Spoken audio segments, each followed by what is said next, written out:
So ভাই লোক, দে দে প্যার দে 2 এর ট্রেলার ফাইনালি রিলিজ হয়ে গেছে।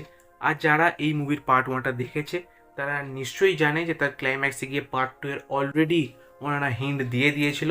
সো এই ট্রেলারটা দেখার পর আমার এটাই ফিল হলো যে এই ট্রেলারটা একটা ডিসেন্ট ট্রেলার ছিল। ইয়েস, কোনো আহামরি বা ভাই গুজবাম্পস, ওভারলোড বা এক্সট্রাঅর্ডিনারি ট্রেলার আমার কোনোটাই মনে হয়নি।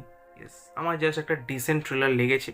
কেন লেগেছে তার প্রথম রিজন হচ্ছে যে এই ট্রেলারের ভেতর কোনো হাই পয়েন্ট ছিল না। ইয়েস, মানে যা দেখে আমি বলবো ও ভাই কি দেখে নিলাম, মুভিটা দেখার জন্য আমি প্রচণ্ড এক্সাইটেড, তেমন কোনো জিনিস এই ট্রেলারের ভেতর আমি দেখিনি। অ্যান্ড সেকেন্ড জিনিস হচ্ছে এই ট্রেলারের রান টাইম। ইয়েস, ট্রেলারটা একটু বেশি বড় ফিল হয়েছে এটা আমার, মানে ট্রেলারটা যে বড় সেটা ট্রেলারটা দেখার সময় অ্যাকচুয়ালি ফিল হচ্ছিল যে কারণে এটা যদি একটু ছোটো করতো আরও বেটার হতো। বাট এবার যে জিনিসগুলো ভালো লেগেছে সেটা হচ্ছে ডেফিনেটলি এই ট্রেলারে থাকা কমেডি। ইয়েস, আমি যদি ডালওয়ালা কমেডিটা সরিয়ে দিই, কারণ ওই কমেডিটা আমি ঠিক বুঝতে পারিনি, আমার ওই জায়গাটায় হাসি পাইনি টু বি অনেস্ট। ওকে, তো ওই কমেডিটা যদি সরিয়ে দিই, তারপর যে সিংঘমের যে রেফারেন্সটা ছিল অজয় দেবগন দরজা খুলে পাটা নামাতে যাবে বাট তারপর আবার তুলে নেবে, তো ওই জায়গাটা আমার বেশ মজার লেগেছে। তার পাশাপাশি জাভেদ জাফরির ছেলে যখন দুটো গাড়িতে পা রেখে এন্ট্রি মারবে, তখন অজয় দেবগান বলবে এটা তো আমি অলরেডি 30 বছর আগে করে নিয়েছি। তখন জাভেদ বলবে যে এ তো জন্মায়নি 30 বছর আগে, তাই এ দেখেনি। তো এই সব জিনিসগুলো আমার বেশ ভালো লেগেছে এই ট্রেলারগুলো, যেসব জায়গায় আমি অ্যাকচুয়ালি হেসেছি।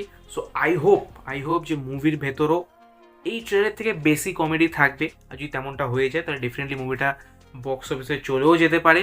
বাট নাও এবার আমি যে জিনিসটা দেখার জন্য আরও বেশি এক্সাইটেড সেটা হচ্ছে মাধবন আর অজয় দেবগানের ভেতরকার কেমিস্ট্রি। ইয়েস, তোমার যদি মনে থাকে শয়তান মুভির ভেতর মাধবন অজয় দেবগানের মেয়ের পিছনে পড়েছিল।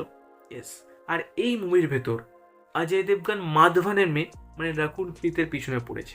ইয়েস, তো বুঝতেই পারছো সামহার ইন মাল্টিভার্স জিনিসটা ঠিক পাল্টে গেছে। সেই কারণেই এনাদের দুজনের ভেতরকার কেমিস্ট্রিটা দেখার জন্য আমি আরও বেশি এক্সাইটেড। আর এই ট্রেলারটা দেখার পর কোনো জায়গাতেই ফিল হচ্ছে না যে এই মুভিটাকে ফোর্সফুলি এনারা বানিয়েছেন। মানে হয় না যেমন আগের মুভিটা চলে গেছে তো একটা সিকুয়াল এনে দাও, লোকে দেখতে চলে আসবে, যেমন অজয় দেবগান করেছিল সন অফ সর্দার 2, রেড 2। এইসব মুভির সিকুয়ালের কোনো দরকারই ছিল না, বাট তারপরও ওনারা বানিয়েছে শুধুমাত্র টাকা ইনকাম করার জন্য। বাট এই দে দে প্যার দে 2 এটার বেলা সেটা ফিল হচ্ছে না। অ্যাকচুয়ালি যে ওনারা প্রপার প্ল্যানিং করে স্টোরিটাকে কন্টিনিউ করেছেন সেটা দেখে আমার বেশ ভালো লাগলো। ওভারঅল বলতে গেলে এই দে দে প্যার দে 2 এই ট্রেলারটাকে আমি কোনো মারাত্মক ট্রেলারও বলবো না, আবার ওয়াহিয়াত ট্রেলারও বলবো না। ওভারঅল একটা ডিসেন্ট ট্রেলার ছিল আমার জন্য। বাকি তোমার কেমন লাগলো এই ট্রেলারটা, অ্যান্ড তোমার কি মনে হয় যে এইরকম মুভি কি এখন চলবে থিয়েটারে? তুমি তোমার মতামত অফকোর্স কমেন্টে জানাতে পারো। বাকি আমি কথা বলেছি অ্যালিস ইন বর্ডারল্যান্ড বলে একটা ওয়েব সিরিজ নিয়ে। ইয়েস, তুমি যদি স্কুইড গেম থেকে থাকো তো ওরকম টাইপের একটা সিরিজ, তো তুমি যাও গেমার্সের রিভিউটাকে চেক আউট করতে পারো। তোমার সাথে দেখা হবে ঠিক সেই ভিডিওতে। So by.